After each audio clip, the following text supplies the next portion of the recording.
ایک بادشاہ تھا جس کا نام تھا سلطان ملک شاہ سلجوقی۔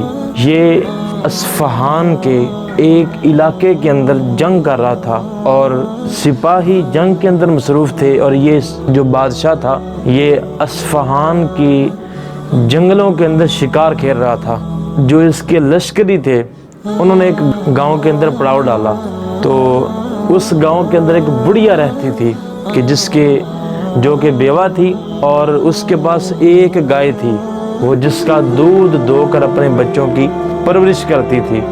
جب اس بادشاہ کے لشکریوں کی اس بڑھیا کی گائے کے اوپر ان کی نظر پڑتی ہے تو اس کی گائے کو وہ ذبح کر کے رات عیاشی کے اندر گزار دیتے ہیں، جس سے بڑھیا ساری رات رو رو کے ہلکان ہو جاتی ہے۔ اتنی پریشان ہوئی کہ اس کی فریاد سننے والا کوئی نہیں تھا، کیونکہ وہ فوجی تھے، لشکری تھے۔ اب ان کے خلاف تو کسی کی جرت نہیں تھی کہ کوئی اپنی آواز کو بلند کرے۔ ساری رات بیچاری روتی رہی۔ جب صبح اٹھی نا تو خیال آیا کہ اگرچہ میری آواز کو کوئی اور سننے والا نہیں ہے، بادشاہ تو ہے نا جس کو رب نے ظالموں سے نجات دینے کے لیے سلطنت عطا فرمائی ہے۔ رب نے تو اس بادشاہ کو غریبوں کو ظالموں سے بچانے کے لیے سلطنت دی ہے، اور اگر وہ میرا انصاف نہ کرے گا تو پھر وہ اس کی سلطنت کس کام کی۔ جب ذہن کے اندر یہ خیال آتا ہے تو بڑی کوشش کرتی ہے بادشاہ سے ملنے کی، لیکن کوئی ملنے نہیں دیتا۔ ذہن کے اندر بات یاد آئی کہ بادشاہ تو فلاں پل کے اوپر سے روز شکار کرنے کے لیے گزرتا ہے، وہ اس پل کے اوپر آ کے جو ہے وہ بیٹھ جاتی ہے۔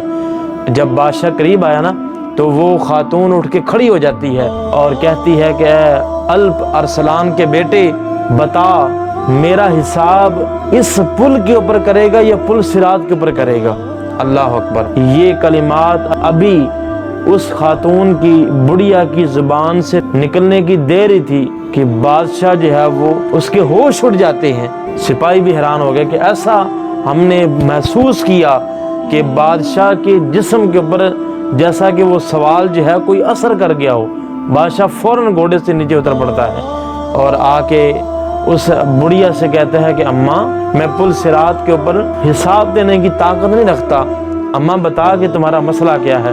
وہ بڑھیا نے سارا واقعہ جو ہے وہ بیان کیا کہ یہ تمہارے لشکریوں نے میرے ساتھ کیا ہے۔ تو بادشاہ نے اپنے لشکریوں کے اس سلوک کے عوض کے اندر اس بڑھیا سے معافی مانگی اور اسے 70 گائیں جو ہے وہ عنایت فرما دی۔ اے بی بی جان، جاؤ یہ 70 گائیں جو ہے وہ لے جاؤ۔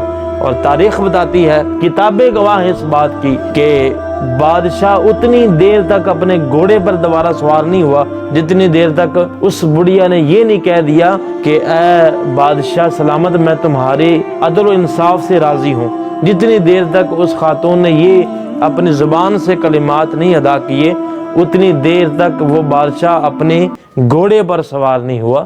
تو ہمیں اللہ کی بارگاہ کے اندر دعا کرنی چاہیے کہ رب ذوالجلال ہمیں بھی ویسے ہی نیک حکمران عطا فرمائے۔